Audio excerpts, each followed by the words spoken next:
শপথ নিলেন এডিসির তিপ্রামথার নবনির্বাচিত সদস্যরা। আজ এডিসির সদর দপ্তর খুমলুঙের কাউন্সিল ভবনে নবনির্বাচিতদের শপথ বাক্য পাঠ করান আইন সচিব শঙ্করী দাস। উপস্থিত ছিলেন সিইও রেভেল হেমেন্দ্র কুমার। এই শপথ গ্রহণ অনুষ্ঠানে তিপ্রামথার পক্ষ থেকে প্রদ্যুৎ কিশোর দেব বর্মন, দলের সভাপতি বিজয় কুমার রাঙ্খল সহ অন্য নেতৃবৃন্দ উপস্থিত ছিলেন। শপথ গ্রহণ অনুষ্ঠানের শেষে প্রথা অনুযায়ী অনুষ্ঠিত হয় পরিষদের বৈঠক। এরপর অনির্দিষ্টকালের জন্য মুলতবি ঘোষণা করা হয়। পরে সংবাদ মাধ্যমের মুখোমুখি প্রদ্যুৎ কিশোর দেব বর্মন জানান, জেলা পরিষদ এলাকার শিক্ষা থেকে শুরু করে সার্বিক পরিকাঠামো উন্নয়নের উপর গুরুত্ব দেওয়া হবে।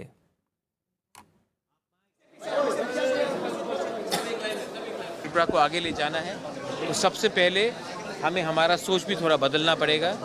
एक न्यू त्रिपुरा, एक न्यू इंडिया बन रहा है और अगर हम यूथ को प्रायोरिटी नहीं देंगे, अगर हम एजुकेशन को प्रायोरिटी नहीं देंगे, हेल्थ को प्रायोरिटी नहीं देंगे, अपॉर्चुनिटीज़ को प्रायोरिटी नहीं देंगे तो नुकसान हमारा पूरा सोसाइटी का है, हमारा स्टेट का, हमारा देश का है।